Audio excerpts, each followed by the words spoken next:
Good day, good day. Welcome to another segment, Your Engaging Life, where life matters. Don't forget, like, subscribe, more Zan Music. As you are here, Regina Mondi with President Ukali Zayoni. As you all know, we are here to commemorate 50 years anniversary.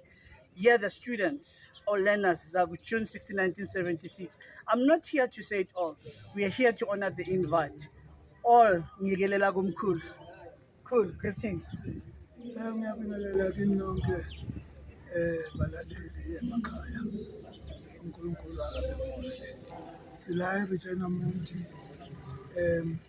I-TSI is composed of charismatic, evangelical, and Pentecostals, and then South African churches, mainline churches. Nathi-ke samenywa ukuthi sibe part yalolu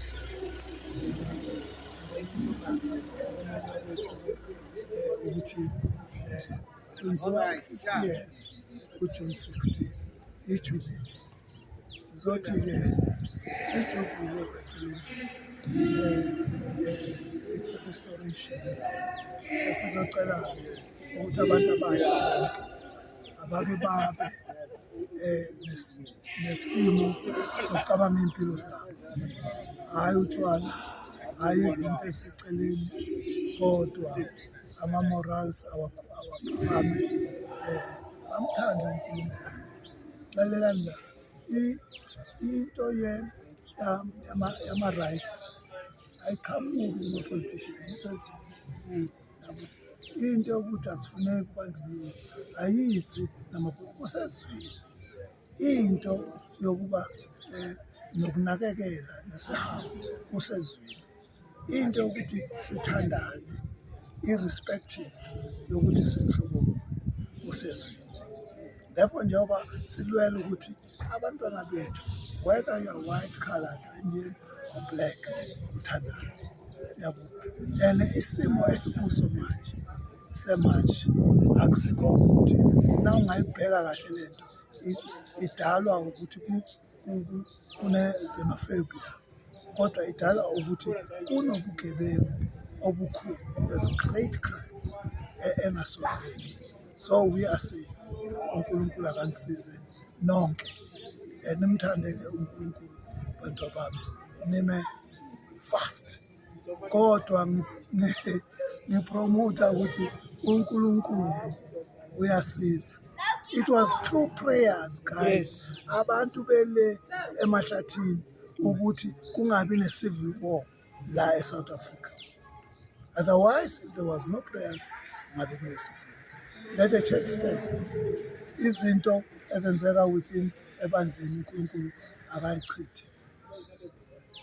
May God bless you all.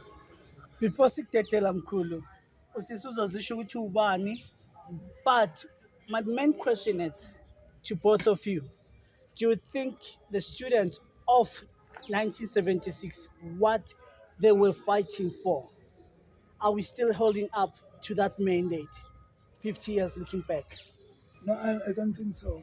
Mina ngithi okusemqondweni wami bakufuna ukuthi abaholi bethu nabethatha over bese kunakekelwa imfundo yabantwana.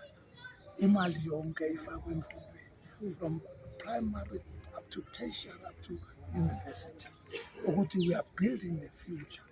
Ngoba sasazi thina ukuthi noma kungaliwa after impi kuhlalwa phansi kuyanegotiate, and kuzofuneka abantu abaneskill. Obani abaneskill? Abantu bonke bebesehlathini, abanye bebekhona la kodwa bebona ukuthi le mfundo abakwazi ukuqhubeka ngayo, i-Bantu education, whatever, you know.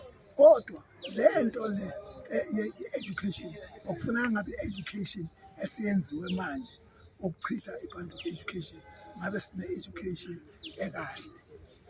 iZimbabwe was had the best education.